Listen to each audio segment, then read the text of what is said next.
আসসালামু আলাইকুম তোমাদের সবাইকে। আমাদের ইসলামিক হিস্ট্রি অনেক দিন পর আবার এই ক্লাসটা নিচ্ছি। আমাদের ইসলামিক হিস্ট্রি ক্লাসে তোমাদের সবাইকে স্বাগতম জানাচ্ছি। আমরা তো সেকেন্ড পার্টে ছিলাম ইসলামিক হিস্ট্রির। তোমাদের হচ্ছে ভারতে মোগল শাসন প্রতিষ্ঠা পর্যন্ত পড়িয়েছিলাম। আজকে আমরা আমাদের যেহেতু শর্ট সিলেবাস আর মনে হয় হচ্ছে দুইটা পার্ট আছে বা দুইটা অধ্যায় আছে সেকেন্ড পার্টের, তো এইটার আজকে হচ্ছে পাকিস্তান আমল বাংলার ইতিহাস, অর্থাৎ ৭১-এর পূর্ববর্তী সময়ে কি কি ঘটনা ঘটেছে ৫২ সাল থেকে শুরু করব একদম ৬৯-এর গণ অভ্যুত্থান পর্যন্ত আমরা বিষয়ে কি কি ঘটেছে বা স্টেপ বাই স্টেপ সবগুলো বিষয় দেখব। ঠিক আছে, তো আজকের ক্লাসটা হচ্ছে ইসলামিক হিস্ট্রি নামে, কিন্তু হচ্ছে আমরা বাংলার ইতিহাস পড়ব। মূলত বাংলায় কি হয়েছিল, পূর্ব পাকিস্তান, পশ্চিম পাকিস্তান এবং ভারত, এই ঘটনাগুলো আমরা দেখব। এখানে কি কি ঘটেছিল এবং বাংলার মুক্তি আন্দোলন বা স্বাধীনতা সংগ্রাম, ৬ দফা, এই বিষয়গুলো কিভাবে আসছে, কিভাবে ঘটেছে, পেছনের প্রেক্ষাপট কি, এই বিষয়গুলো নিয়ে তোমাদের সাথে আলোচনা করার চেষ্টা করব। তো তোমরা যারা যারা যুক্ত হয়েছো আমি বলবো তোমাদের পরিচিতজন বন্ধু বান্ধব যারা আছে তাদেরকে মেনশন দিয়ে দাও। আমরা অল্প কিছুক্ষণের ভেতরেই তোমাদের ক্লাসটি শুরু করে দেব। ওয়ালাইকুম সালাম, কি অবস্থা তোমাদের, সবাই কেমন আছো? আমাদের তো প্রায় শেষ পর্যায়ে ইসলামিক হিস্ট্রি ক্লাস মনে হয় আর একটা হবে, তাহলে আমাদের সিলেবাস শেষ হয়ে যাবে। এর আগে পূর্ববর্তী যে অধ্যায়গুলো ছিল সবগুলোই তোমাদেরকে পড়িয়েছি।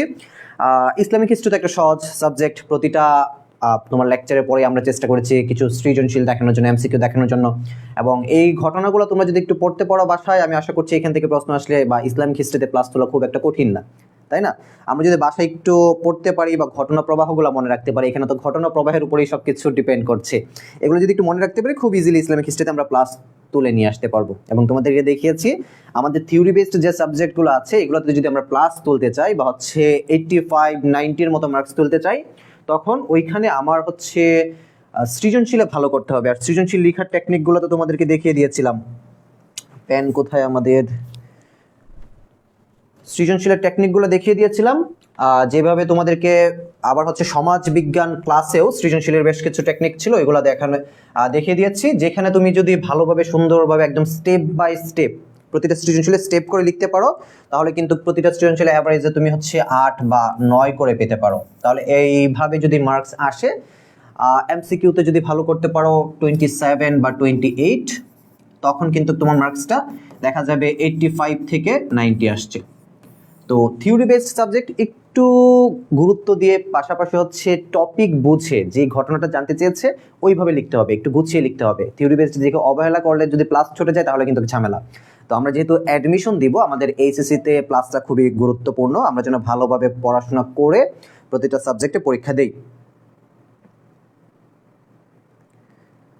আমাদের পূর্ববর্তী টপিকগুলো ক্লিয়ার হয়েছে? আচ্ছা, অনেকে তো ২৬ ব্যাচের আছো, তোমাদের তো ইয়ার চেঞ্জ পরীক্ষা। আচ্ছা, সীমারতন বলছে ইয়ার চেঞ্জ পরীক্ষা। আর আমাদের যারা ২৫ ব্যাচ আছো তোমাদের তো জুনের ২৭ তারিখ থেকে পরীক্ষা শুরু, তাই না?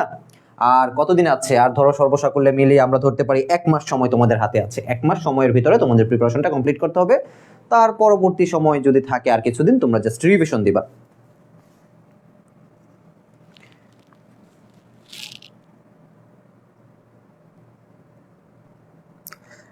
আমরা হচ্ছে টপিক ওয়াইজ পড়িয়ে দিয়েছি। আব্বাসী খিলাফত তো আমাদের দ্বিতীয় অথবা তৃতীয় ক্লাসে পড়ানো হয়ে গিয়েছে। আমরা প্রাক ইসলামী থেকে শুরু করেছিলাম, মোহাম্মদ সাল্লাল্লাহু আলাইহি সাল্লামের জীবনী পড়েছি, উমাইয়া পড়েছি, আব্বাসী পড়েছি, মোগল আমল পড়েছি, সবগুলো বিষয় আমরা কমপ্লিট করে আসছি। আর তোমরা যারা ২৬ ব্যাচ আছো, ভয়ের কিছু নাই, তোমাদের ক্লাস পুনরায় আবার দেওয়া হবে, এটা নিয়ে টেনশনে কিছু নাই। হ্যাঁ, সৃজনশীল লেখার নিয়মগুলো দেখায় দিব, সমস্যা নাই। আমাদের হচ্ছে ইসলামিক হিস্ট্রিতে দেখাবো, সমাজবিজ্ঞান ক্লাস যখন থাকবে তখনও দেখাবো। আর আমি চেষ্টা করি এগুলো দেখিয়ে দেওয়ার জন্য, কারণ হচ্ছে থিওরি বেসড সাবজেক্টে ভালো করার অন্যতম একটা উপায় হচ্ছে তুমি যদি স্যারদের অ্যাট্রাক্ট করতে পারো তোমার লেখার মাধ্যমে, তখন কিন্তু ধরো স্যার নাম্বার দিবে। সবাই যদি গদবাধায় একই নিয়মে লিখে যাও, তখন কিন্তু ওই যে কমন একটা নাম্বার যেটা থাকে ৫-৬, ওইটাই কিন্তু দিবে। তো লেখার হচ্ছে কিছু টেকনিক আছে যেগুলো ইউজ করলে আমরা হচ্ছে খুব ভালো একটা মার্কস পেতে পারি।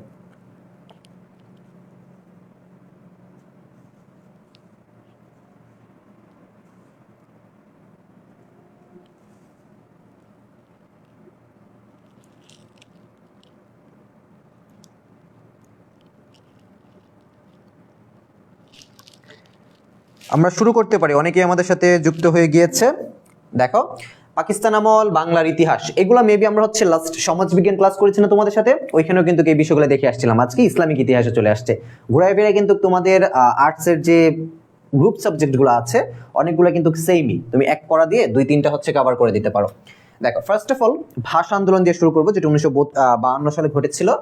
বাঙালি জাতীয়তাবাদী চেতনার উন্মেষ, অর্থাৎ পূর্ব পাকিস্তান এবং পশ্চিম পাকিস্তানের মধ্যে সংঘাতটা শুরুই হয়েছিল কিন্তু 1952 সালের ভাষা আন্দোলনের মাধ্যমে। রাষ্ট্রভাষা দিয়ে এই আন্দোলনটা শুরু হয়। তারপর পরবর্তীতে ধরো পর্যায়ক্রমে 6 দফা, 59 গণঅভ্যুত্থান, আগরতলা ষড়যন্ত্র মামলা, 70-এর নির্বাচন এবং 71 সালে স্বাধীনতা, অনেকগুলো ঘটনা ঘটেছে। 54 যুক্তফ্রন্ট নির্বাচনও ছিল। তো এইখানে আমরা শুরু করি। দেখো, পাকিস্তানের প্রথম প্রধানমন্ত্রী কে ছিলেন? লিয়াকত আলী খান। এগুলো সাধারণত তোমাদের এমসিকিউর জন্য বেশি ইম্পর্টেন্ট, এমসিকিউর জন্য বেশি ইম্পর্টেন্ট থাকে। পাশাপাশি হচ্ছে ভাষা আন্দোলন রিলেটেড যে ঘটনা প্রবাহটা আছে ওই ঘটনা প্রবাহ থেকে সৃজনশীল হয়। আর টুকটাক যে আজকের ম্যাক্সিমাম বিষয় হচ্ছে আমাদের এমসিকিউ এর জন্য গুরুত্বপূর্ণ থাকবে।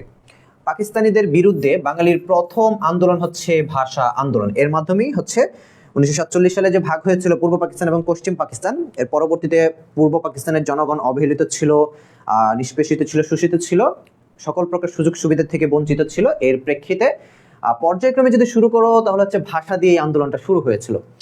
পাকিস্তানের জনসংখ্যা শতকরা 56.40% মাতৃভাষা কি ছিল? বাংলা। তারপরেও তারা বলেছিল যেহেতু পশ্চিম পাকিস্তান একটা প্রাইম প্লেস ছিল, বা হচ্ছে পশ্চিম পাকিস্তানের মানুষ বেশি সুযোগ সুবিধা ভোগ করতো, পাশাপাশি সকল ধরনের অফিস আদালত থেকে শুরু করে সামরিক হেডকোয়ার্টার সবকিছু পশ্চিম পাকিস্তানে ছিল। কিন্তু পূর্ব পাকিস্তানের জনগণও বেশি ছিল, রাজস্ব পূর্ব পাকিস্তান থেকে বেশি যেত।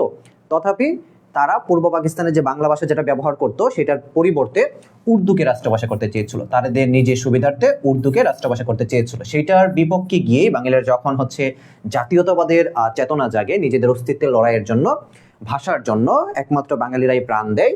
এই হচ্ছে পাকিস্তানের বিরুদ্ধে 52 সালে ভাষা আন্দোলনটা হয়। দেখো, 56.4 মানে সিংহভাগ মানুষের ভাষাই ছিল বাংলা। শাসক গোষ্ঠী প্রথমে আঘাত হানে বাঙালির ভাষার উপর, এই যে কথাটা এতক্ষণ বললাম, প্রথমেই আঘাত হানে বাঙালির ভাষার উপর। এর দিয়ে হচ্ছে তাদের যে গন্ডগোল বা হচ্ছে যত প্রকার যুদ্ধ সবকিছু শুরু হয়।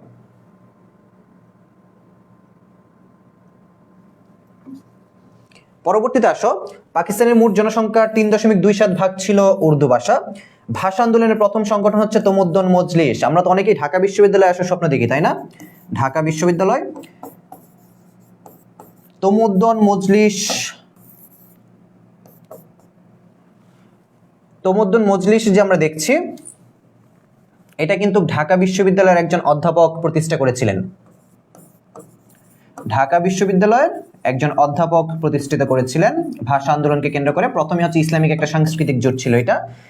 ঢাকা বিশ্ববিদ্যালয়ের অধ্যাপক আবুল কাশেম, ঢাকা বিশ্ববিদ্যালয়ের অধ্যাপক কে ছিলেন? আবুল কাশেম। এই তমুদ্দুন মজলিস গঠন করেন। ভাষা আন্দোলনের জন্য হচ্ছে একটা ইসলামিক সাংস্কৃতিক সংগঠন ছিল এবং 1947 সালে তিনি এটা গঠন করেছিলেন। রাষ্ট্রভাষা সংগ্রাম পরিষদের আহ্বায়ক ছিলেন আব্দুল মতিন। নামগুলো একটু মনে রাখার চেষ্টা করবো। রাষ্ট্রভাষা সংগ্রাম পরিষদের আহ্বায়ক ছিলেন আব্দুল মতিন। ভাষা আন্দোলনের সময় পূর্ব বাংলার মুখ্যমন্ত্রী কে ছিল? নুরুল আমিন। নুরুল আমিন ছিল পূর্ব বাংলার মুখ্যমন্ত্রী। প্রথম শহীদ মিনার নির্মাণ করা হয়। আমাদের শহীদ মিনার কোথায় অবস্থিত আমরা জানি? কেউ অনেকেই এসেছে শহীদ মিনার। কেন্দ্রীয় শহীদ মিনার কোথায় অবস্থিত এটা বলো। শহীদ মিনার প্রথম নির্মাণ করা হয় 1952 সালের 23 ফেব্রুয়ারি। 1952 সালের 23 ফেব্রুয়ারি। কখনো কেন্দ্রীয় শহীদ মিনারে আমরা এসেছি? তোমাদের অনেকেই তো হচ্ছে ঢাকায় থাকো, আমাদের সাথে যুক্ত আছো যারা, তারা হয়তো বা হচ্ছে গিয়েছো, বা তোমরা যারা যারা ঢাকা বিশ্ববিদ্যালয়ে চান্স পাবো তাদের সুযোগটা বেশি থাকবে। একদম দেখা যায় হল থেকে বের হয়ে একটু সামনে হাঁটা চলা করার জন্য গেলেই শহীদ মিনার দেখতে পাওয়া যায়। কেন্দ্রীয় শহীদ মিনার হচ্ছে আমাদের ঢাকা বিশ্ববিদ্যালয়ের পাশেই, মেডিকেলের পাশে বলতে পারো, ঢাকা মেডিকেলের পাশে। আমাদের যে ঢাকা বিশ্ববিদ্যালয়ের মেডিকেল সেন্টার আছে ওইটার অপোজিটই হচ্ছে আমাদের কেন্দ্রীয় শহীদ মিনার। অথবা আরেকটু সহজ করে বোঝায়, আমাদের যে ল ডিপার্টমেন্ট আছে, তারপর স্ট্যাটিস্টিক্স বা স্টেট ডিপার্টমেন্ট যেটাকে আমরা বলি, ল, স্টেট, এগুলোর অপোজিটই হচ্ছে আমাদের শহীদ মিনার অবস্থিত ঢাকা মেডিকেলের পাশে।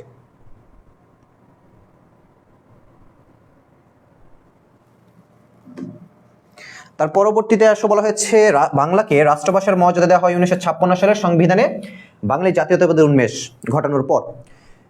বাংলা একাডেমি গঠিত হয় 1955 সালে। বাংলা একাডেমি নিয়ে আমরা একটু পড়াশোনা করবো। বাংলা একাডেমি হচ্ছে 1955 সালে প্রতিষ্ঠিত হয়। ইউনেস্কো 21 ফেব্রুয়ারিকে আন্তর্জাতিক মাতৃভাষা দিবস হিসেবে ঘোষণা করে কত সালে? 1999 সালের 17 নভেম্বর। জাতিসংঘের সদস্য রাষ্ট্রগুলোতে 21 ফেব্রুয়ারি আন্তর্জাতিক মাতৃভাষা হিসেবে পালিত হচ্ছে 2010 সাল থেকে। এই ইনফরমেশনগুলো আমরা একটু এমসিকিউর জন্য মনে রাখবো।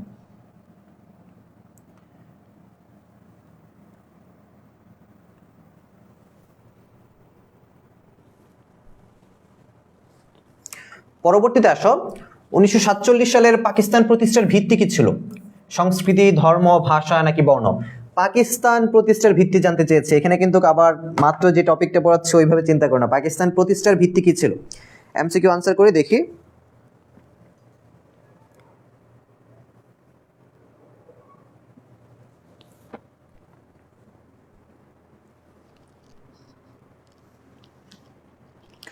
শারমিন আক্তার বলছে সি ভাষা, আব্দুল হামিদ বলছে খ।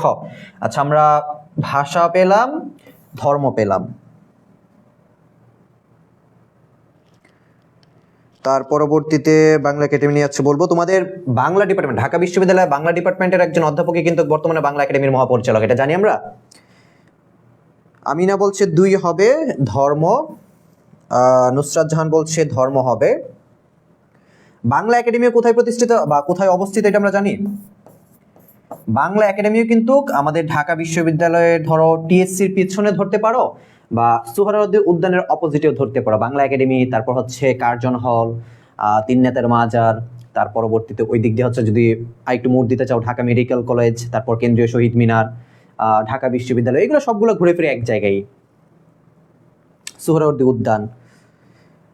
সি বলছে সিয়াম হাওলাদার, এত 100% শিওর। 1-2 সীমারতন বি বলছে সিয়াম সুমায়া বি। সঠিক উত্তর হচ্ছে, আমি মাত্র বললাম যে টপিক পড়ছি ওইভাবে যেন চিন্তা না করি, ধর্ম। পাকিস্তান সৃষ্টি হয়েছিল ধর্মের উপর বেস করে।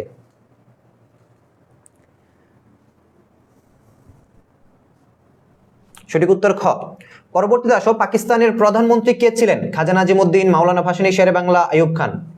পাকিস্তানের প্রধানমন্ত্রী কে ছিলেন তৎকালীন সময়ে?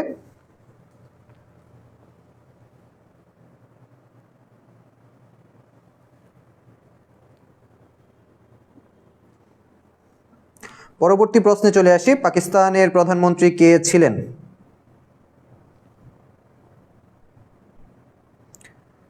আমিনা বলছে 1 হবে, শারমিন আক্তার ক, আব্দুল হামিদ ক। Very good.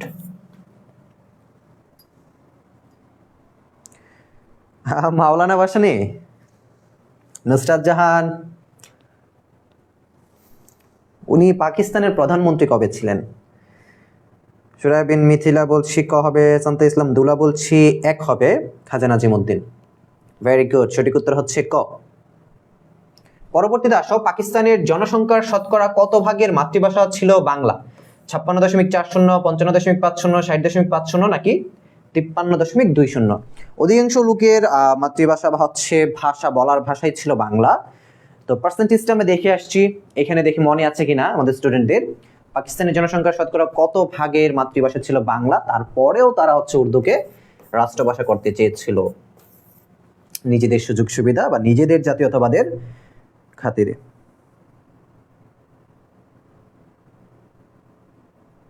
সুমাইয়া মনি বলছি এ হবে, 56.40। জারিন বলছি 56.40 হবে। সিএম হাওলাদার 1, আমিনা বলছি 1 হবে, 56.40। ভেরি গুড, সঠিক উত্তর হচ্ছে 56.40। পরবর্তীতে আসো, 1954 সালের যুক্তফ্রন্ট নির্বাচন। যুক্তফ্রন্ট নির্বাচনটা কাদের বিপক্ষে হয়? মুসলিম লীগের বিপক্ষে হয়। যুক্তফ্রন্ট নির্বাচনটা মুসলিম লীগের বিপক্ষে করা হয়ে থাকে এবং মুসলিম লীগ এখানে চরমভাবে হেরে যায়। মুসলিম কি লিখছে এগুলো?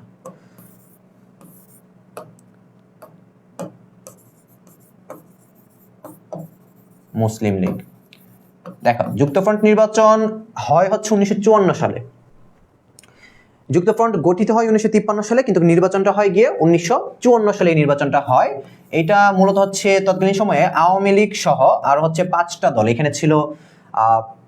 বামপন্থী যে তোমার হচ্ছে গণতন্ত্রী জোট ছিল, পাশাপাশি নেজামি ইসলামী দল ছিল, মুসলিম লীগ ছিল, আওয়ামী লীগ ছিল। এই হচ্ছে এরকম 5টা দল একত্রিত হয়ে মুসলিম লীগ গঠন করেছিল। এবং ওই সময়কার হচ্ছে যদি প্রভাবশালী নেতা চিন্তা করো তাহলে মাওলানা ভাসানী ছিলেন একজন, হোসেন শহীদ সোহরাওয়ার্দী ছিলেন একজন, শেরে বাংলা একে ফজলুল হক কৃষক শ্রমিক পার্টির উনি ছিলেন একজন। ওনারা হচ্ছে তৎকালীন সময় খুবই প্রভাবশালী ছিলেন। তো ওনারা একত্রিত হয়ে 5টা দল একত্রিত হয়ে মুসলিম যুক্তফ্রন্ট গঠন করেন, যেটা হচ্ছে 1953 সালে গঠিত হওয়ার পর 54 সালে মুসলিম লীগের বিপক্ষে নির্বাচনে যায়। এবং মুসলিম লীগ এখানে হেরে যায়। যুক্তফ্রন্ট প্রায় 223টি আসন এখানে পায়। যুক্তফ্রন্ট 223টি। আমি একটু দেখি। গঠন করা হয় মুসলিম লীগকে মোকাবেলা করার জন্য। গঠিত হয় 1953 সালে 4 ডিসেম্বর গঠিত হয় এবং 5টি রাজনৈতিক দল নিয়ে এই মুসলিম যুক্তফ্রন্ট গঠন করা হয়ে থাকে। পরবর্তীতে দেখো যুক্তফ্রন্টের নির্বাচন 1954 সালে হয় এবং কৃষক শ্রমিক পার্টির প্রতিষ্ঠাতা একে ফজলুল হক, মাত্র যে কথাটা বললাম যে কৃষক শ্রমিক পার্টির প্রতিষ্ঠাতা হচ্ছে একে ফজলুল হক। 1954 সালের নির্বাচনে নৌকা প্রতীক নিয়ে প্রতিদ্বন্দ্বিতা করে যুক্তফ্রন্ট। আচ্ছা, এইখানে আরেকটা বিষয় দেখো, যুক্তফ্রন্টের প্রতীক ছিল নৌকা আর মুসলিম লীগের প্রতীক কি ছিল জানি? হারিকেন। মুসলিম লীগের প্রতীক ছিল হারিকেন। যুক্তফ্রন্টের প্রতীক ছিল নৌকা, মুসলিম লীগ ছিল হারিকেন। যুক্তফ্রন্টের নির্বাচনী ইশতেহার ছিল 21টি। এইটা নির্বাচনে জয়লাভ করার জন্য তাদের যে নির্বাচনী ইশতেহার আছে এটা একটা অন্যতম হাতিয়ার হিসেবে কাজ করে। যুক্তফ্রন্ট তারা নির্বাচনে জয়লাভ করলে কি কি করতে পারবে, কি কি সুযোগ সুবিধা জনগণকে দিবে, এই 21 দফার মাধ্যমে জনগণকে সুন্দর এবং সুস্পষ্টভাবে বোঝাতে সক্ষম হয়েছিল। তাদের নির্বাচনে জয়লাভ করার পিছনে তাদের দলীয় জোট যতটুকু গুরুত্বপূর্ণ তার থেকে বেশি গুরুত্বপূর্ণ ছিল এই ইশতেহার। যুক্তফ্রন্ট মুসলিম লীগের থেকে খুব সুন্দরভাবে গুছিয়ে সহজভাবে জনগণের সামনে তাদের লক্ষ্য, মিশন, ভিশন কি ছিল সবকিছু তুলে ধরেছে। জনগণ বুঝতে পেরে তাদের অধিকার নিয়ে সচেতন থাকা অবস্থায় যুক্তফ্রন্টের যে 21 দফা ইশতেহার ছিল এগুলোর প্রেক্ষিতে তারা জনগণ থেকে অধিক পরিমাণে ভোট পায়। মুসলিম লীগ ইশতেহারের দিক থেকে অনেকটা পিছিয়ে ছিল। তারা তাদের যে ইন্টেনশন কি আছে, ভবিষ্যতে কি করবে, নির্বাচনে জয়লাভ করতে পারলে কি করবে, এগুলো জনগণের নিকট ওইভাবে সুন্দরভাবে তুলে ধরতে পারেনি। এই ঘটনাগুলো কিন্তু গুরুত্বপূর্ণ। তার পরবর্তীতে দেখো 1954 সালের নির্বাচনে যুক্তফ্রন্টে জয়লাভ করে 223টি আসন পায়। মুসলিম লীগের বিপক্ষে 223টি আসন পায়। মন্ত্রিসভা গঠন করা হয় 54 সালের 4 এপ্রিল। 54 সালে নির্বাচন হয়। মুসলিম লীগ থেকে মুসলিম শব্দটি বাদ দেওয়া হয় 1955 সালে। মুসলিম শব্দটা কত সালে বাদ দেওয়া হয়? 1955 সালে আওয়ামী মুসলিম লীগ থেকে মুসলিম লীগ শব্দটা বাদ দেওয়া হয়। হ্যাঁ, আমরা যদি এখন দেখো তোমাকে যদি নির্বাচনে কোনো একটা দল যায়, ওরা যে ইশতেহার দেয় বা বর্তমানে যে কথাগুলো বলে যে আমরা নির্বাচনে গেলে এই করব ওই করব, এগুলো যদি তুমি মনে করো যে তোমার জন্য ভালো বা দেশের জন্য ভালো, তখন কিন্তু তুমি তাকে ভোট দিতে উদ্যত হবা বা ভালো লাগবে। এই কথাগুলা বা তাদের যে লক্ষ্যগুলো আছে এগুলো যদি জনগণের সামনে যে দল যত সুস্পষ্টভাবে, সুন্দরভাবে, সহজভাবে উপস্থাপন করতে পারে সেই দল তত বেশি ভোট পায়। এটা খুব সহজ না? তোমার সামনে যদি তাদের লক্ষ্যগুলো তুলে ধরতে পারে তাহলে তুমি কিন্তু তাদেরকে ভোট দিতে যাবা।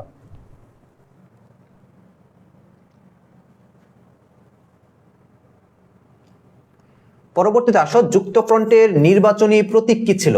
যুক্তফ্রন্টের কি ছিল? বাতি, নৌকা, বাঘ নাকি গোলাপ? যুক্তফ্রন্টের নির্বাচনী প্রতীক কি ছিল?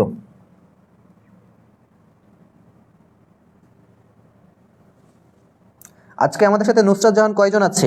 আমরা তো প্রতিদিন ক্লাসে নুসরাত জাহান পাই 3-4 জন করে, তাই না?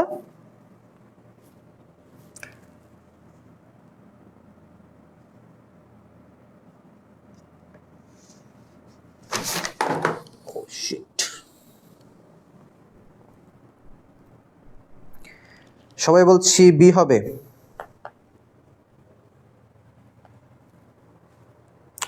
আচ্ছা, নৌকা।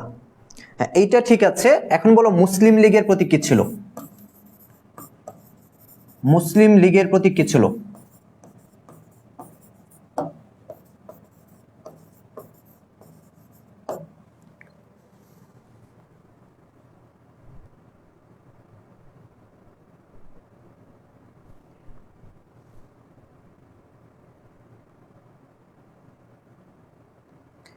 আমিনা বলছে হারিকেন।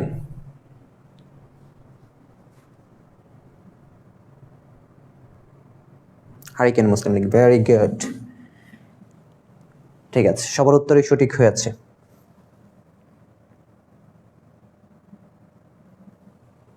পরবর্তী আসো, কয়টি রাজনৈতিক দল নিয়ে যুক্তফ্রন্ট গঠিত হয়েছিল? 2টি, 3টি, 4টি নাকি 5টি? এটা বলেছি তোমাদের স্লাইডসে মাত্র, যে কয়টি রাজনৈতিক দল নিয়ে যুক্তফ্রন্ট গঠিত হয়েছিল। বামপন্থী গণতন্ত্র দল ছিল, তার পরবর্তীতে কি ছিল? নেজাম ইসলামী পার্টি ছিল, আওয়ামী লীগ ছিল, আর কয়েকটা আছে। এগুলো মিলে মোট কয়টি দল? এগুলো তো পারার কথা। 2-এর গ 5টি।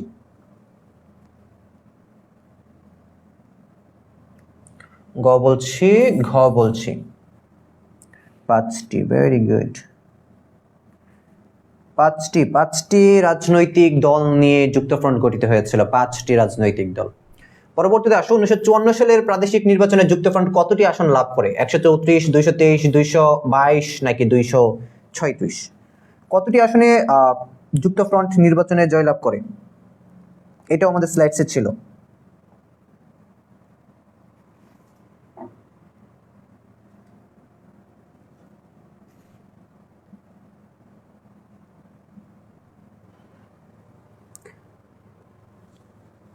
শান্ত ইসলাম দুলা বলছে 223, আমিনা 3, সুমাইয়া মনি বলছে 223, আফরাজ জান্নাত 223টি, জারিন বলছে 223, আমিনা 223।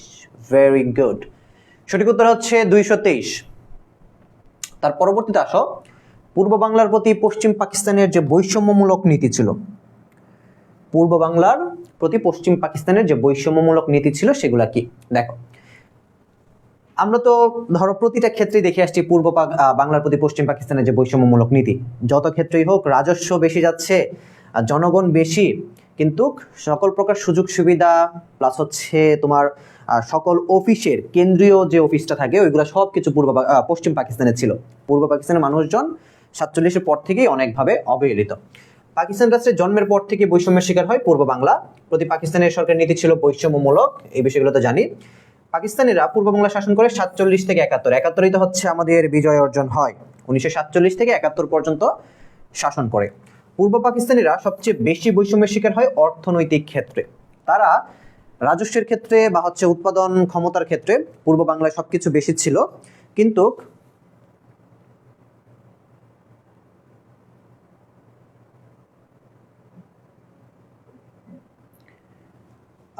তোমার যখন সুযোগ সুবিধার কথা আসছিল তখন পূর্ব পাকিস্তানের থেকে পশ্চিম পাকিস্তান তৎকালীন বেশি সুযোগ সুবিধা ভোগ করছিল।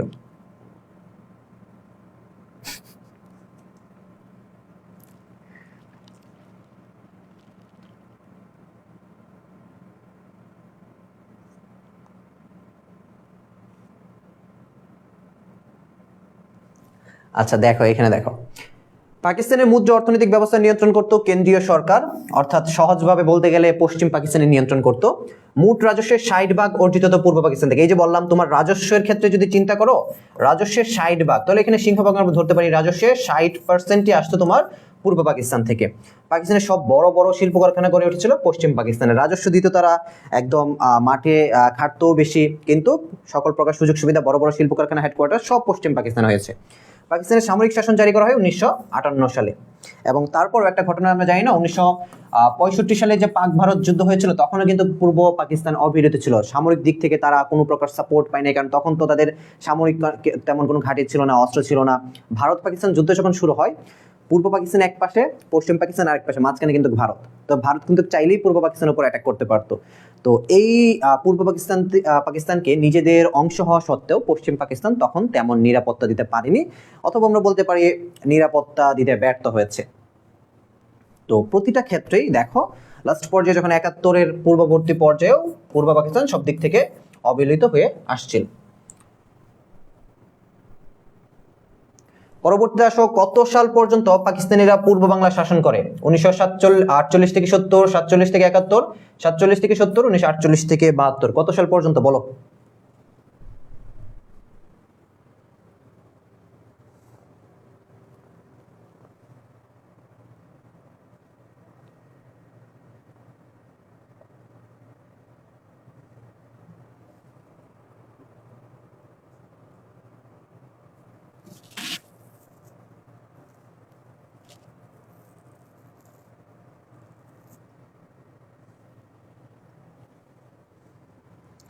সবাই বলছি 47 থেকে 71। ভেরি গুড, এগুলো তো খুব ইজি কোয়েশ্চেন, তাই না? পরবর্তীতে আসো, পাকিস্তান সেনাবাহিনীতে বাঙালির সংখ্যা ছিল শতকরা কত ভাগ? 5, 10, 15 নাকি 20? কত ভাগ ছিল পাকিস্তান সেনাবাহিনীতে বাঙালির সদস্য সংখ্যা? তারা কিন্তু যখন সেনাবাহিনী গঠন করে তখনও কিন্তু পূর্ব বাংলার মানুষজনদেরকে তেমন একটা সুযোগ সুবিধা দিত না, একদম নগণ্য পরিমাণ ছিল, খুব কম ছিল। এটা একটা হিন্টস দিলাম তোমাদের এই অপশনের ক্ষেত্রে, খুবই কম ছিল। কম সংখ্যাটা কত এখানে?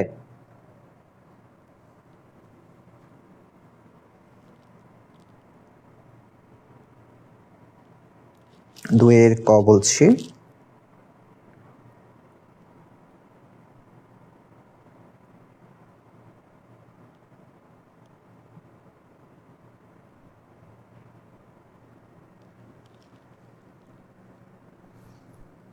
দুইয়ের ক 5%। ভেরি গুড, সঠিক উত্তর হচ্ছে 5%। পরবর্তী আসো, কোথায় পাকিস্তানের বড় বড় শিল্প কারখানা গড়ে উঠতো? লাহোরে, পশ্চিম পাকিস্তানে, পূর্ব পাকিস্তানে নাকি বেলুচিস্তানে? এইটাও সহজ, আমাদের এতক্ষণ যে আলোচনা তোমাদের সাথে করলাম ওইটার মতোই। কোথায় পাকিস্তানের বড় বড় শিল্প কারখানা বা হচ্ছে হেডকোয়ার্টার্স গুলা গড়ে উঠেছিল?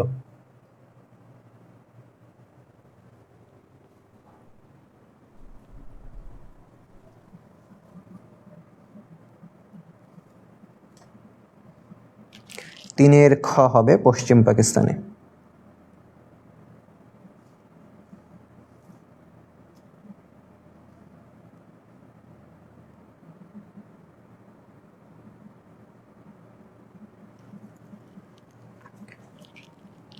সবাই বলছি বি, পশ্চিম পাকিস্তানে। ভেরি গুড, সঠিক উত্তর হচ্ছে পশ্চিম পাকিস্তানে।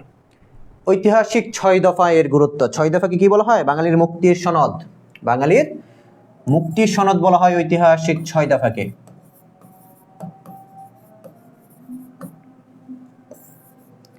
ঐতিহাসিক 6 দফা, যেটা বাঙালির মুক্তির সনদ। এখন অবশ্য বর্তমানে তোমরা জানো কিনা জানি না, বিসিএস এর যে নতুন সিলেবাস দিয়েছে ওইগুলোতে 6 দফা সহ আনুষঙ্গিক আর অনেক বিষয় বাদ দিয়েছে। মুক্তিযুদ্ধের যে পার্টটুকু থাকে সিলেবাসে ওইখান থেকে এগুলো স্কিপ করছে। পরবর্তীতে কি হয় বা হচ্ছে আবার আসে কিনা এটা জানি না, কিন্তু বর্তমান সময়ে নতুন যে সিলেবাস প্রণয়ন করেছে পরীক্ষা কমিটি, তারা হচ্ছে এটা স্কিপ করেছে। দেখো, 1966 সালের 6 দফা দাবি উপস্থাপন করেন বঙ্গবন্ধু শেখ মুজিবুর রহমান। 6 দফা কর্মসূচি ঘোষণা করা হয় বাঙালির মুক্তির জন্য, এই জন্য এটাকে বলা হয় বাঙালির মুক্তির সনদ, ম্যাগনা কার্টা নামেও ডাকা হয়ে থাকে।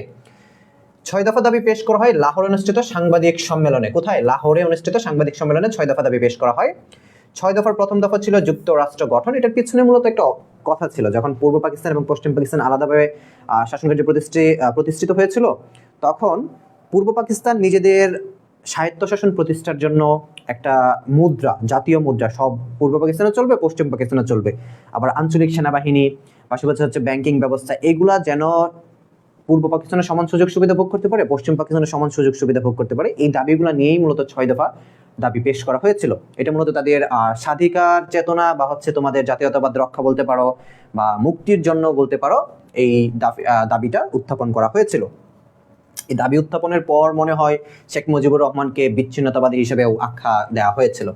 6 দফার দাবি অনুযায়ী পাকিস্তানের কেন্দ্রীয় সরকার নিয়ন্ত্রণ করবে প্রতিরক্ষা ও পররাষ্ট্র মন্ত্রণালয়। 6 দফার মূল কথা ছিল প্রাদেশিক স্বায়ত্তশাসন প্রতিষ্ঠা। হ্যাঁ, এই যে পূর্ব পাকিস্তান সবসময় অবহেলিত হয়ে আসছে, সবকিছু থেকে বঞ্চিত ছিল, এগুলো যেন আর না হয়, তার পূর্ব পাকিস্তান পশ্চিম পাকিস্তান দুইটা প্রদেশের জন্য সমান সুযোগ সুবিধা ভোগ করতে পারে, এই জন্য স্বায়ত্তশাসন প্রতিষ্ঠার লক্ষ্যেই 6 দফা দাবিটা উত্থাপন করা হয়েছিল। প্রতিটি প্রদেশকে আলাদা রাজ্য গঠনের স্বীকৃতি দানই হচ্ছে প্রাদেশিক স্বায়ত্তশাসন। মুক্তির সনদ ছিল এই 6 দফা। বঙ্গবন্ধু বাঙালির অবিসংবাদিত নেতায় পরিণত হন 6 দফা ঘোষণার পর। পূর্ব পাকিস্তানের সাধারণ মানুষের আশা আকাঙ্ক্ষার প্রতীক ছিল 6 দফা। ম্যাগনা কার্টা, এটা মনে রাখবো, ম্যাগনা কার্টা বলা হয় 6 দফাকে।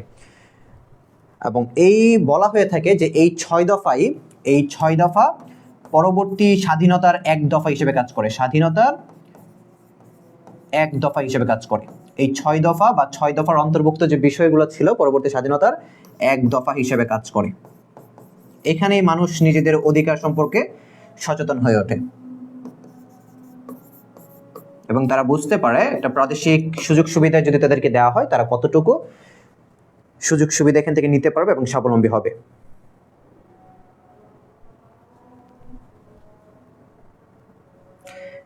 তোমাদের আসবে না এরকম না, যেহেতু তোমাদের সিলেবাস আছে, তোমাদের তো আর বাদ দেয় নাই, তোমরা হচ্ছে এগুলো পড়তে হবে, কিন্তু এখন থেকে পরবর্তী যে চাকরি পরীক্ষা হবে এগুলোতে স্কিপ করছে আর কি। এই বিষয়গুলো তোমাদেরকে জাস্ট জানিয়ে রাখলাম। তোমাদের তো এইভাবে কোনো কিছু স্কিপ করার বা হচ্ছে বলে নাই যে তোমাদেরকে এই বিষয়গুলো আসবে না, তোমাদের পড়তে হবে, যেহেতু তোমাদের বইয়ে আছে, সিলেবাসে আছে, একদম সুন্দর করে লেখা আছে, 6 দফা পড়তে হবে।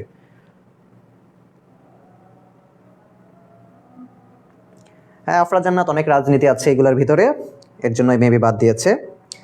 এসএসসিতে এইগুলাই তো, ইতিহাস তো চেঞ্জ হয় না। তুমি এসএসসিতে পড়ো, এখন পড়ছো, তোমাকে যদি আর 4 বছর পরে এই ইতিহাস পড়তে দেওয়া হয়, সেমই তো।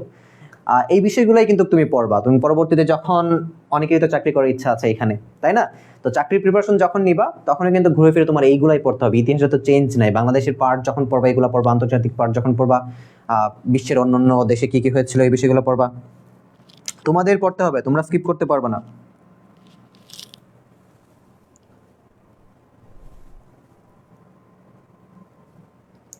পরবর্তীতে আসো, ঐতিহাসিক 6 দফা কত সালে উত্থাপিত হয়?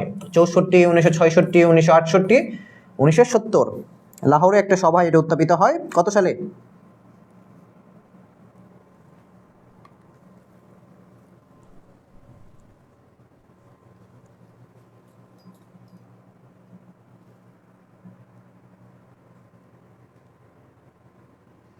একের বি 1966। 66, very good.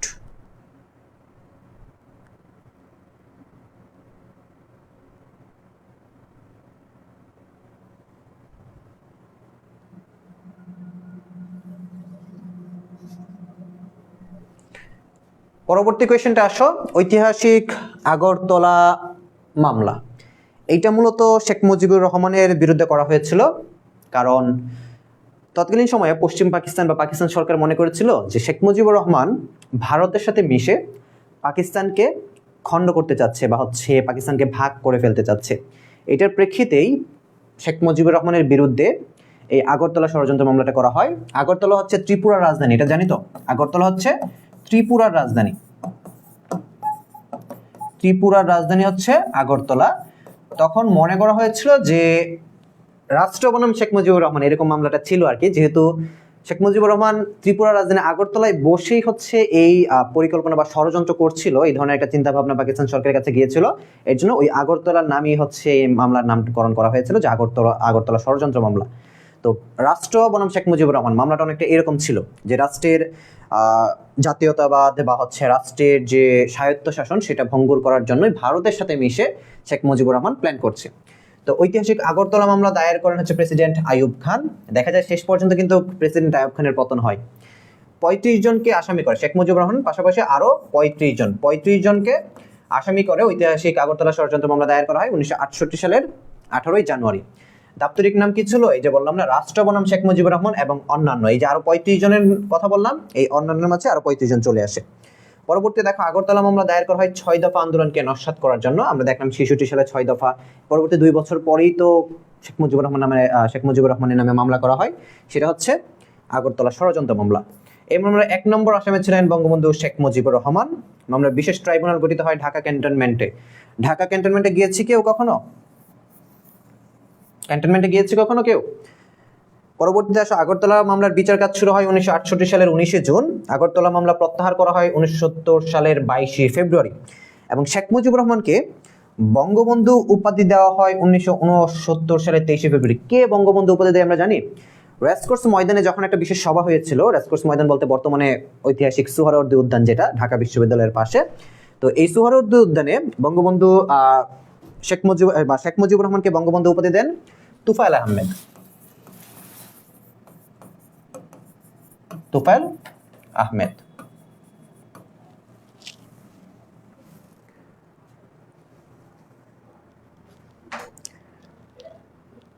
আফরা খান বলছে আমি গিয়েছি, অনেক সুন্দর। হ্যাঁ, অনেক গোছানো পরিপাটি ছিল বা আছে বলা যায়। ক্যান্টনমেন্ট অনেক গোছানো থাকে, পরিষ্কার পরিচ্ছন্ন করে রাখে।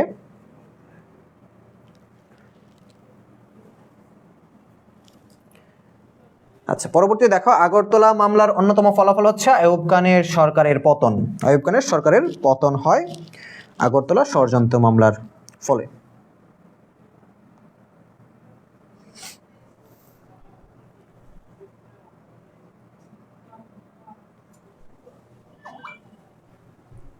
পরবর্তীতে দেখো, আগরতলা কোন প্রদেশের রাজধানী? ত্রিপুরা, কুমিল্লা, মিজোরাম নাকি মণিপুর?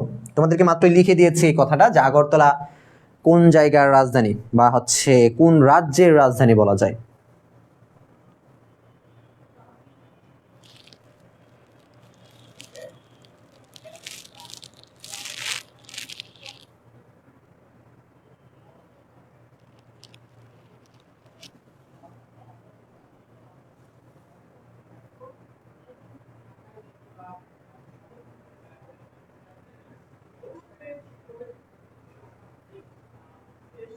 ত্রিপুরা, সবাই বলছি ক হবে।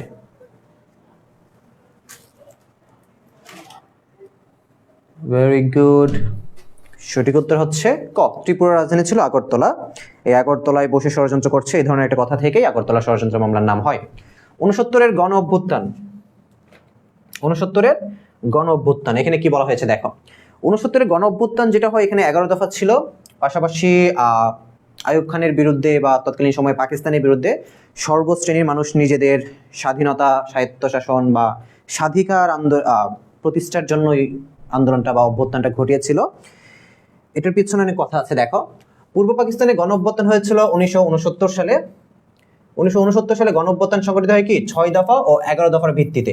6 দফা ছিল 66 সালের, পরবর্তী 69 সালে 11 দফার ভিত্তিতেই এই গণ অভ্যুত্থানটা হয়েছিল।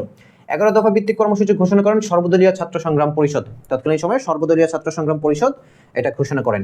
স্বৈরশাসক আইয়ুব খানের বিরুদ্ধে 8টি বিরোধী রাজনৈতিক দল নিয়ে গঠিত হয়েছিল গণতান্ত্রিক সংগ্রাম কমিটি। কয়টি বিরোধী রাজনৈতিক দল? 8টি বিরোধী রাজনৈতিক দল নিয়ে গঠিত হয়েছিল গণতান্ত্রিক সংগ্রাম কমিটি। 1969-এর গণ অভ্যুত্থানের প্রথম শহীদ হন ছাত্রনেতা আসাদ। প্রথম শহীদ হন কে? ছাত্রনেতা আসাদ। নিহত 1969 সালের 20 জানুয়ারি তিনি নিহত হন। সার্জেন্ট জহুরুল হক মৃত্যুবরণ করেন 69 সালের 15 ফেব্রুয়ারি। এই যে সার্জেন্ট জহুরুল হক, এই নামে ঢাকা বিশ্ববিদ্যালয়ে একটি হল আছে। এই নামে ঢাকা বিশ্ববিদ্যালয়ে একটি হল আছে, সার্জেন্ট জহুরুল হক হল, তোমরা জানো? আবার যদি চিন্তা করো আয়তনের দিক থেকে ঢাকা বিশ্ববিদ্যালয়ের সব থেকে বড় হল কিন্তু জহুরুল হক হল। এটাকে সংক্ষিপ্তভাবে জহু হল বলে আর কি আমরা, বা অনেকেই বলে এটা। এটা হচ্ছে আয়তনের দিক থেকে, জায়গার দিক থেকে সবচেয়ে বড় হল হচ্ছে জহু হল। আর যদি তুমি চিন্তা করো সিট সংখ্যার দিক থেকে এতদিন পর্যন্ত ছিল 71 হল, বিজয় 71 হল সব থেকে বড় ছিল। এখন বর্তমানে হচ্ছে শেখ মুজিবুর রহমান হলে নতুন বিল্ডিং করা হয়েছিল, তো ওইখানে ওইটা এখন বৃহৎ হয়ে গেছে। সিট সংখ্যার দিক থেকে বঙ্গবন্ধু হল এখন 71 থেকে এগিয়ে থাকবে। পাশাপাশি আয়তনের দিক থেকে ঢাকা বিশ্ববিদ্যালয়ের বড় হল হচ্ছে জহু হল, যেটাকে আমরা বলি সার্জেন্ট জহুরুল হক হল। রাজশাহী বিশ্ববিদ্যালয়ের প্রক্টর শামসুজ্জোহা নিহত হন 69 সালের 18 ফেব্রুয়ারি। গণ অভ্যুত্থানে সফলতা লাভ করে আইয়ুব খানের পতনের মাধ্যমে। যে বললাম না, স্বৈরশাসক আইয়ুব খান, 1969 সালের গণ অভ্যুত্থানেই হচ্ছে তার পতন হয়েছিল।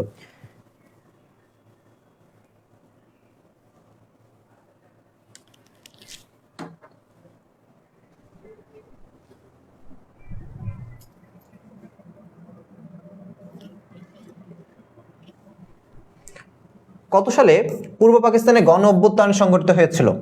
এই গণ অভ্যুত্থানের পিছনে আরো কিছু অবদান আছে, তোমরা অপশনগুলো বলো। যেমন হচ্ছে তোমার 21 ফেব্রুয়ারি, এটাকে হচ্ছে আন্তর্জাতিক মাতৃভাষা দিবস হিসেবে যেন ঘোষণা করে, এটার পিছনে তারা কাজ করছে।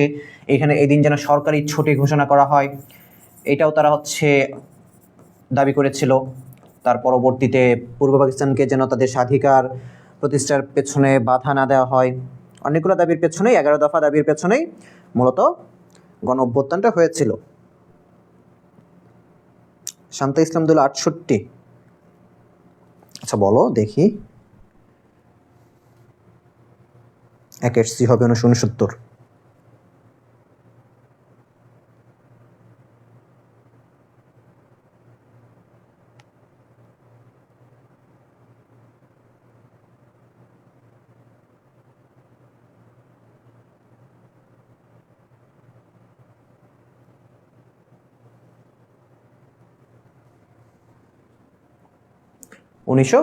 হচ্ছে সঠিক উত্তর। Very good.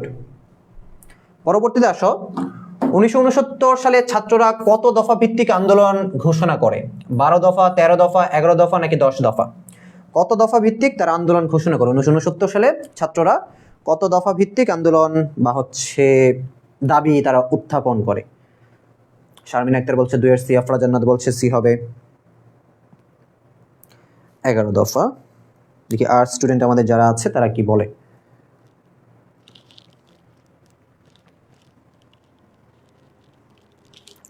এগারো দফা।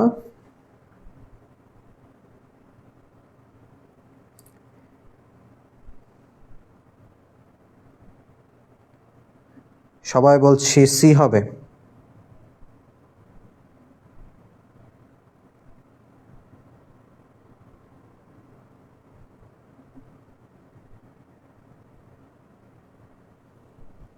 ভেরি গুড, সঠিক উত্তর হচ্ছে 11 দফা দাবি পেশ করে। এই তো আজকে আমরা 52 সাল থেকে যে ঘটনাগুলো গুলা পড়লাম, খুব অল্প সময়ের ভিতরে কিন্তু এগুলো শেষ করে ফেলেছি। কিন্তু তুমি বাসায় যখন এগুলো একটু পড়তে যাবা, সময় নিয়ে পড়ার চেষ্টা করবা। এখানে অনেক ঘটনা প্রবাহ আছে, আমরা চেষ্টা করছি তোমাদেরকে টপিক ধরিয়ে দেওয়ার জন্য। আরেকটা কাজ করা যায়, তোমাদেরকে সৃজনশীল নিয়ে হচ্ছে একটু কথা বলা যায়। কালকের ক্লাসেও বলবো, আজকে হচ্ছে তোমরা সৃজনশীলের কথাটা বলেছিলাম, সৃজনশীল নিয়ে হচ্ছে তোমাদেরকে একটু তোমাদের সাথে আলাপ আলোচনা করি। দেখো, আমাদের থিওরি বেসড যে সাবজেক্টগুলো আছে, তোমার অনেকগুলা তোমার গ্রুপ সাবজেক্টে দেখবা হচ্ছে থিওরি বেসড। তো এই সাবজেক্টগুলোতে তুমি যদি ভালো একটা মার্কস আনতে চাও, বা হচ্ছে 80 থেকে বা 85 থেকে 90 ধরো, তুমি আবার যদি 80 টার্গেট নিয়ে পড়াশোনা করো, তখন কিন্তু আসবে 70 থেকে 75। সাবধান, কোনোভাবে 80 তুলবো এই ধরনের চিন্তা ভাবনা যেন না থাকে। ভালো একটা মার্কস তুলতে হবে, 90 আপ তোলার একটা প্রিপারেশন নিয়ে তোমার পরীক্ষার হলে বসতে হবে, তারপর যাই হয়। দেখো, আমাদের সৃজনশীল প্রশ্ন কি হয়? জ্ঞানমূলক হয়, অনুধাবনমূলক হয়, গ হয়, এরপর ঘ। এই 4টা প্রশ্ন তো আমাদের উত্তর করা লাগে, তাই না? আমরা যখন একটা সৃজনশীল প্রশ্ন লিখতে যাব, তখন তোমার মতো আরো ধরো হাজার হাজার স্টুডেন্ট এসএসসি পরীক্ষা দিচ্ছে। তো সবাই কিন্তু সৃজনশীল আনসার করছে, কম বেশি সবারই খাতা হচ্ছে টিচারে দেখবে।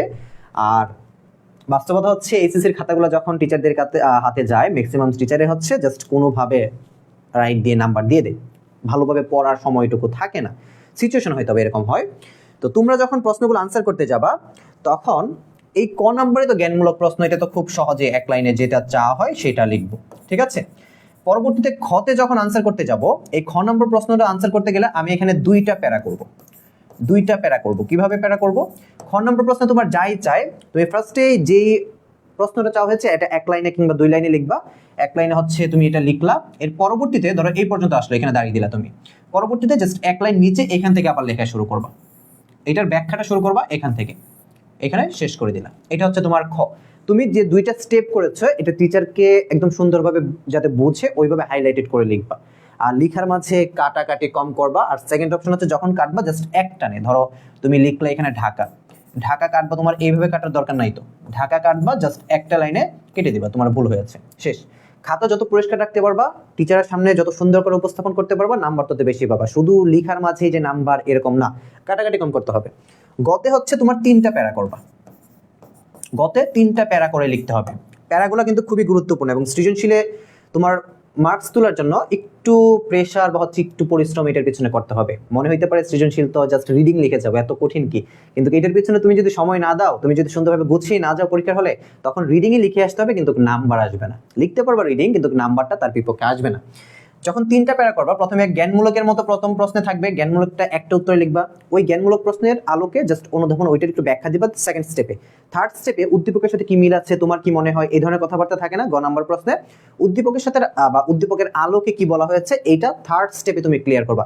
3টা প্যারা সুন্দরভাবে বোঝাবা, ঠিক আছে? 3টা প্যারা সুন্দরভাবে গ নাম্বার প্রশ্নে বোঝাবা। একটা স্টেপ এখানে শেষ করলা, ধরো এটা এখানে শেষ, সেকেন্ড স্টেপ এখান থেকে শুরু করে এখানে 4-5 লাইন লিখে এখানে শেষ। তৃতীয় স্টেপ এখানে যে উদ্দীপকের আলোকে আমার মনে হয় বা উদ্দীপকের আলোকে বলা যায়, সুন্দরভাবে যে প্রশ্ন যেভাবে চেয়েছে ওইভাবে লাইন ঠিক রেখে লিখবা। আর পড়াশোনা থাকলে তো নিচ থেকে বানিয়ে হচ্ছে লেখা যায় সুন্দরভাবে, তাই না? ঘ নম্বর প্রশ্নে অনেক সময় 4টা প্যারা সম্ভব হয় না, 3টা বা 4টা, 3টা বা 4টা, এখানে 3টা প্যারা করলেও সমস্যা নাই। তোমার প্রশ্ন যদি এই 3টা দেখে খুব সুন্দর, ঘ নম্বর প্রশ্ন এমনি স্যার হচ্ছে 3-4 দিয়ে দেয়। আর সৃজনশীলে 10-এ 10 পাওয়াটা তো টাফ, তোমার যেহেতু সবটাই রিডিং লিখছো, এখানে তুমি যত সুন্দর করে লিখো, খুব কম সংখ্যক সময়ই তোমাকে 10-এ 10 দেবে, এটা তো জানো। ম্যাথ বা হচ্ছে ট্রান্সলেশন এইগুলো কিছু থাকলে তো খুব ইজিলি, ম্যাথ থাকলে তো 10-এর থেকে নাম্বার কাটার কোনো চান্স নাই। কিন্তু যেহেতু সবকিছু আমরা রিডিং ওয়াইজ লিখছি, থিওরি লিখছি, এখানে কিন্তু খুব সহজেই নাম্বারটা কেটে দিবে। এখানে 3টা থেকে 4টা লাইন লিখবো, এবং উদ্দীপকের আলোকে যদি কোনো সামঞ্জস্যতা জানতে চায় বা তোমার মতামত জানতে চায়, তুমি সেম ওয়েতে এই আগের যে ওয়ার্ডগুলো এগুলো উল্লেখ করবো। উদ্দীপকের আলোকে বলা যায়, আমার মনে হয়, বা হচ্ছে উদ্দীপক থেকে বলা যায়, এইভাবে সুন্দর করে লাইনগুলো অ্যাড করবা, যেন এগুলো অ্যাট্রাকটিভ মনে হয় বা পড়ে মনে হয় এখানে কিছু আছে। এইভাবে যদি সৃজনশীলগুলো লিখতে পারো, তুমি যদি অ্যাভারেজ 8 করে পাও, ধরো অ্যাভারেজ 8 থেকে 9, ভালো করে সৃজনশীল সবগুলো লিখতে পারলে কিন্তু তোমাকে 9 করে দিবে পার সৃজনশীল। আর তুমি একটা সৃজনশীল লিখার পেছনে সময় পাচ্ছ 16 থেকে 17 মিনিট, 16 থেকে 17 মিনিট সময় পাচ্ছ একটা সৃজনশীল। এর জন্য তোমার কি কাজ করতে হবে? বাসায় আগে থেকে প্রিপারেশন, পরীক্ষা পাশাপাশি প্র্যাকটিস করে যেতে হবে। তুমি যদি খুব সুন্দরভাবে বাসায় প্র্যাকটিস না করো, এই সময়ের ভিতরে কিভাবে সবকিছু কভার করতে হবে, পরীক্ষার হলে দেখবা কিভাবে সময় চলে গেছে, সৃজনশীল এখন একটা বাকি। এই ধরনের সিচুয়েশন কিন্তু তোমরা ফেস করবে বাসায় প্র্যাকটিস করে না গেলে, কারণ বোর্ড কোয়েশ্চেনগুলোর সিচুয়েশন এরকমই থাকে। আর হচ্ছে একটু দেখা দেখি যত পারি কম করবে, এগুলোতে কিন্তু সময় নষ্ট হয় অনেক। তো নিজে ভালোভাবে পড়ে যাওয়ার চেষ্টা করব এবং প্রস্তুতিটা গুছিয়ে গেলে আশা করছি এগুলোর ভিতরেই তোমাদের সবকিছু ক্লিয়ার হয়ে যাবে। তো এই হচ্ছে আমাদের মেইন কথা, যে জ্ঞানমূলকটা এক লাইনে লিখবো, এটা 2টা প্যারা করব সুন্দরভাবে, এটা 3টা প্যারা করবো, এখানে 3টা অথবা 4টা যদি পসিবল না হয় 3টা প্যারা তো অবশ্যই পসিবল, অবশ্যই করতেও হবে এটা, ঠিক আছে? এইভাবে করে লিখবো এবং উল্টাপাল্টা কথা লিখবো না, যে মন মতো পারি না, উদ্দীপক অর্ধেকটা তুলে দেই, উদ্দীপকের আবার উল্টাভাবে আবার তুলে দিই, এক পেজটা ভরে যাবে, এরকম হয় না? এরকম করা যাবে না। সুন্দরভাবে যা চেয়েছে এবং কিছু ওয়ার্ড অ্যাড করতে হবে যেগুলোর মাধ্যমে স্যার অ্যাট্রাক্ট হবে, স্যার তোমার খাতাটা দেখবে। শুরুতে কিছু ওয়ার্ড যেগুলো আমরা অ্যাড করি, আমি বললাম উদ্দীপকের আলোকে বলা যায়, উদ্দীপক থেকে বলা যায়, আর তোমার মতামত জানতে চাই, আমার মনে হয়, এভাবে যদি লেখো তোমার বক্তব্যটা কিন্তু স্যার পড়তে উৎসাহিত হবে বা মনে হবে যে এটা পড়ি। আর লেখা সবসময় সুন্দর রাখবো, চেষ্টা করব কাটাকাটি যত কম করা যায়, আর হিবিজিবি না, এনাফ স্পেস নিয়ে লিখবো। খাতার একদম নিচে এইখানে লিখতে হবে না, খাতাটা নিচে জাস্ট একটা লাইন লেখা যাবে, এরকম স্পেস রেখে যেন আমরা শেষ করি, ঠিক আছে? আর লেখাটা স্পষ্ট রাখার চেষ্টা করার, একাধিক কালার পেন দরকার নাই ভাই, সুন্দরভাবে 4টা-5টা কালার পেনের ডিজাইন করব, যে 1 নং প্রশ্নের উত্তর ফুল টুল এঁকে দিব, এই ধরনের কোনো কাজ করার দরকার নাই। জাস্ট কালার পেন রাখবো, নীল কালার একটা, নীল কালার রাখবো, নীল কালারটা হচ্ছে ভালো। লাল ইউজ করবো না কখনোই, লাল কালার ইউজ করবো না। নীল কালার একটা পেন নিয়ে 1 নম্বর প্রশ্ন উত্তর খুব মন চাইলে নিচে একটা টান দাও, ঠিক আছে? ক লিখে নিচে একটা টান দাও, এইভাবে জাস্ট এতটুকু কালার পেন, ঠিক আছে? তো এইভাবে যদি লেখো, আশা করছি যদি 9 করে আসে সৃজনশীলে, 9 করে আসলে কত, বা হচ্ছে আমরা 8 করে ধরি, দেখি অনেকেই হয় না এইভাবে 9 করে, 8 করে কত আসে, 8 × 7 63, 53,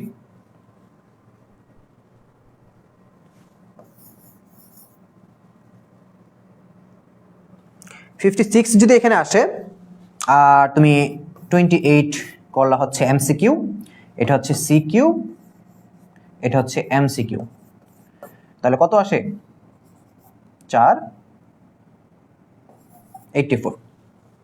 খুব ইজিলি কিন্তু তোমার 84 চলে আসছে। আর তুমি যদি এমসিকিউ খারাপ হয়, সৃজনশীল যত সুন্দর করে লেখো, কাজ কিন্তু হবে না।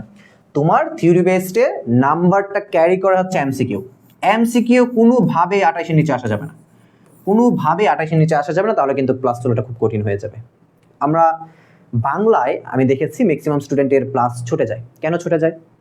বাংলা ফার্স্ট পার্টে যদি তোমাকে শুধু একটা পরীক্ষা দিতে দেই, যে শুধু ফার্স্ট পার্ট পরীক্ষা দিবা, তোমার এমসিকিউ যদি 25 আসে, তাও তোমার প্লাস ছুটে যাবে, শুধু ফার্স্ট পার্ট। কারণ হচ্ছে বাংলায় তুমি ফার্স্ট পার্টে সৃজনশীল যত সুন্দর করে লিখে, যে বললাম 8-এর উপর দিবে না, 9 খুব রেয়ার, 10 তো দিতেই চায় না। তো 9 পেলে তো তোমার জন্য প্লাস পয়েন্ট, 8 হচ্ছে তোমার গড় নাম্বার, তুমি এটাই পাবা, শিওর থাকো, খুব সুন্দর করে লিখতে পারলে এসএসসিতে। তো 28 যদি তোমার এমসিকিউ হয়, 8 করে যদি পাও, তোমার কিন্তু 84-5 আসছে। আর কোনো একটা সৃজনশীল যদি খুব সুন্দর করে লিখতে পারো, তুমি 9 পেতে পারো, 2-3টাতে 9 পেলে তো তোমার 86-7-এ চলে যাচ্ছে। তো 28-এর নিচে এমসিকিউতে নামা যাবে না, এমসিকিউ এর জন্য খুব সিরিয়াস থাকতে হবে। এমসিকিউ যখন আনসার করবা, খুব কেয়ারফুলি কি জানতে চেয়েছে, কি বলা হয়েছে, ওই বুঝে আনসার করতে হবে। হাতের লেখা ভালো না, এটা নিজের কাছে মনে হয়, এটা হচ্ছে তুমি তোমার কাছে লাগতে পারে হাতের লেখা ভালো না, তুমি একটু বাসায় প্র্যাকটিস করো, এতটুকু খারাপ না, তুমি নিজে চাইলে কিন্তু খুব সুন্দর করে গুছিয়ে লিখতে পারবা। কনফিডেন্ট রাখো, নিজের উপর কনফিডেন্ট থাকলে ইজিলি এগুলো সুন্দর করা যায়, এগুলো কোনো ম্যাটার করে না। আর হাতের লেখার উপর এত গুরুত্ব দিচ্ছি না, তুমি জাস্ট প্রশ্নগুলো যদি গুছিয়ে লিখতে পারো, আশা করছি এটার ভিতরে তোমার সবকিছু কভার হয়ে যাবে। জাস্ট প্রশ্নের তুমি কিভাবে লিখছো, প্রশ্নের উত্তর কি চেয়েছে, তুমি সেই আলোকে কি উত্তর দিয়েছো, এগুলো টিচাররা দেখে। ঠিক আছে, বুঝতে পেরেছি?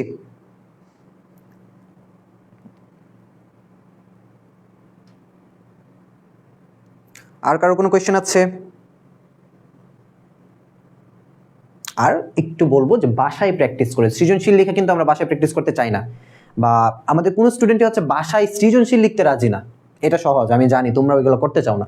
তো বাসায় একটু সৃজনশীল লিখতে বসি, রিডিং যেগুলো বা থিওরি যেগুলো, একটু সৃজনশীল লিখতে বসি, দেখি আমি 16-17 মিনিটের ভিতরে শেষ করতে পারি কিনা। তোমার বাসায় সময় থাকবে 16 মিনিট, 16 মিনিটের ভিতরে আমি শেষ করতে পারি কিনা একটু দেখি তো। 16 মিনিটের ভিতরে যদি আমি শেষ করতে পারি, তাহলে ইনশাল্লাহ আমি ভালো করতে পারবো পরীক্ষার হলে।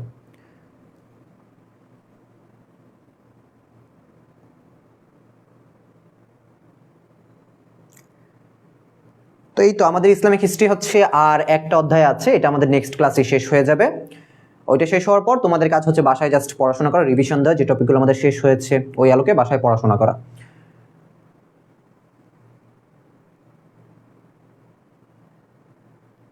আফরা খান বলছে আমি পড়ি, ভেরি গুড। সবার পারতে হবে। আফরা খান হচ্ছে প্র্যাকটিস করেছে বিধায় মেবি পারছে। তোমরা হচ্ছে বাসায় প্র্যাকটিস করবা, প্র্যাকটিস করতে করতে দেখবা হচ্ছে তোমরাও এইদিকে হচ্ছে তোমার কাছে ইজি মনে হচ্ছে, বা ওই সময়ের ভিতরে একটা সৃজনশীল কভার করা তোমার পক্ষেও সম্ভব হচ্ছে। তো এই তো আজকের ক্লাসটা এই পর্যন্তই ছিল। আর কারো কোনো কোয়েশ্চেন আছে?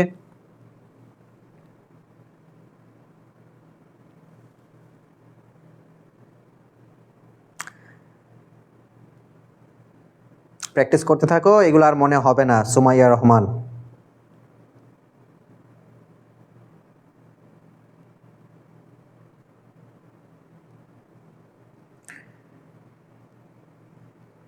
ষোলো মিনিটে শেষ হয় না, চেষ্টা করো আরো কিছু লেখা ট্রাই করো, একটু স্পিড বাড়ানোর চেষ্টা করো। 16 মিনিট না হলে 17 মিনিট নাও, 17 মিনিটও তোমার হচ্ছে সুইটেবল তোমার জন্য, 17 মিনিট পর্যন্তও নেওয়া যায়। তো 16-17 মিনিট, ম্যাক্স হচ্ছে 18 মিনিট, বলি না কারণ হচ্ছে আশেপাশে সময় চলে যায়। 17 মিনিটের ভিতরে কভার করতে হবে।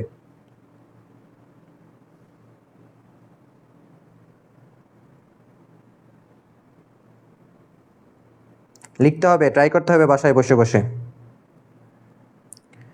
ঠিক আছে, তো সবাই হচ্ছে ভালোভাবে পড়াশোনা করো, পরীক্ষা তো চলে আসছে। এর আগেও তোমাদের সাথে আবার দেখা হবে, সমস্যা নেই। আজকে যে রুলসগুলো দিলাম এগুলো একটু ফলো করার চেষ্টা করো। তো সবাই ভালো থাকো, সুস্থ থাকো, পরবর্তী ক্লাসে আবার দেখা হবে। আল্লাহ হাফেজ।